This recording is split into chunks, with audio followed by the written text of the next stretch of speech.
Madam President, we're working on the NDAA. Is anyone watching what's happening on the Senate floor right now? It's been stalled in terms of amendments, and it's been stalled reportedly because of an amendment, a simple amendment that I think the vast majority of Americans would agree on, that Senator Rubio is trying to get a vote on. But, Madam President, as there are with so many stories in the last 6 months, there's something about the climate envoy, John Kerry, who keeps coming into different stories. And he's in this story as well. And he seems to show up everywhere, always when somebody in this administration is doing something to undermine American interests. There's something about John Kerry. Let me give you the latest. Senator Rubio is trying to move forward with regard to an amendment on his bill, the Uyghur Forced Labor Prevention Act. It's essentially a pretty simple bill. Human rights communities agree with it. I think everybody in the Senate agrees with it. And it, in essence, just says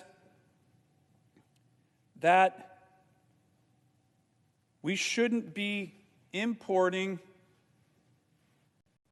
solar panels and other products made in China that are produced with forced labor or slave labor. What American wouldn't agree with that? What American wouldn't agree with that? I think every senator agrees with that. But evidently, there's one American who disagrees with that. Here's an article today, Madam President,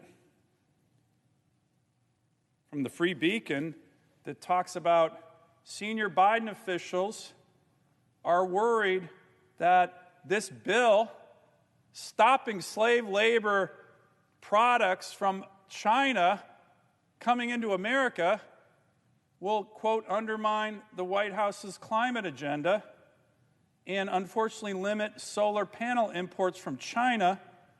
And, quote, presidential climate envoy John Kerry, among others, has been lobbying congressional members against the bill. Wow. Wow. That's remarkable. Why would he do that? Why would he do that? Someone needs to ask John Kerry that. That's just one example. Something about John Kerry always in the mix, undermining American interests. This is an article from the Washington Post just about a month ago. In advance of climate summit, tension among Biden aides on China policy.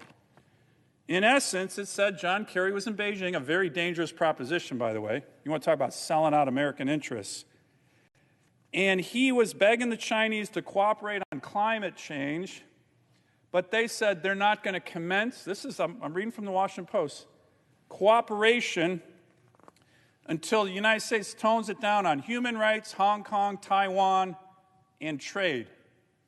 So the Chinese are saying, hey, we're not going to do anything on climate, John Kerry, unless you go tell the president to tone it down on Hong Kong, Taiwan, human rights, slave labor probably. And dutifully, John Kerry came back to D.C. and delivered the message. It's all in the Washington Post right here, October 25th. To their credit, Jake Sullivan and others were pretty furious, according to this article, about John Kerry undermining U.S. interests. But, hey, there he goes again. Remarkable. I mean, whose side is this guy on? Let me give you another example. One of the great things that's happened in America over the last 2 decades is this incredible revolution in terms of American energy.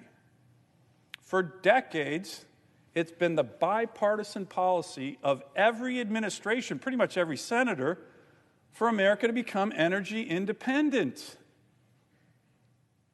And until the Biden administration came into office, we've achieved that. Again, every administration since World War II, Democrat or Republican, being energy independent would be good for us. One of the ways we've done this through this incredible revolution in the production of American natural gas.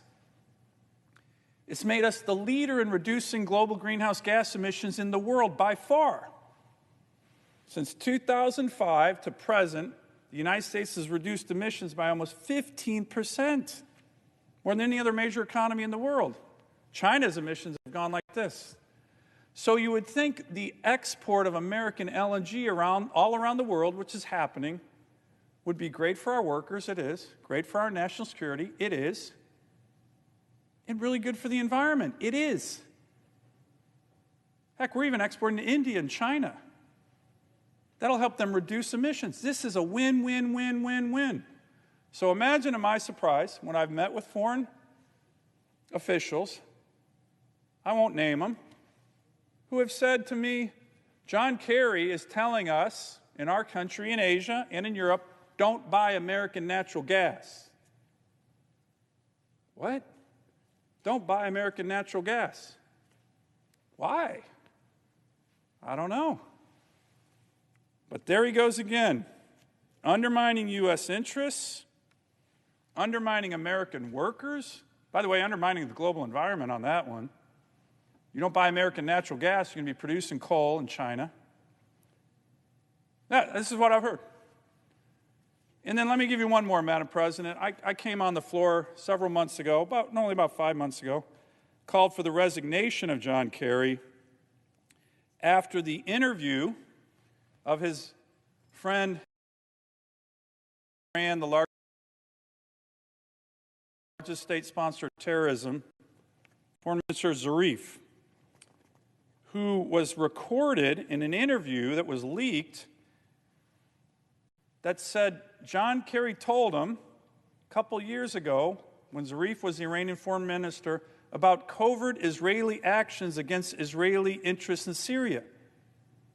Now think about that. According to news reports, Zarif is heard saying, and we all heard the video, it was former U.S. Secretary John Kerry who told me Israel had launched more than 200 attacks on Iranian forces in Syria, selling out and betraying our biggest ally in the Middle East, Israel. There's something about John Kerry.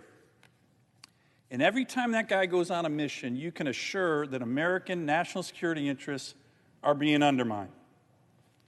So here's a Christmas present I think the whole country would benefit from.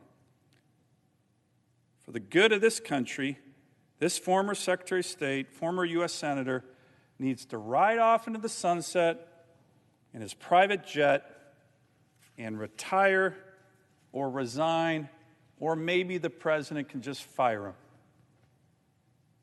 We don't need him undermining American interests anymore. I yield the floor.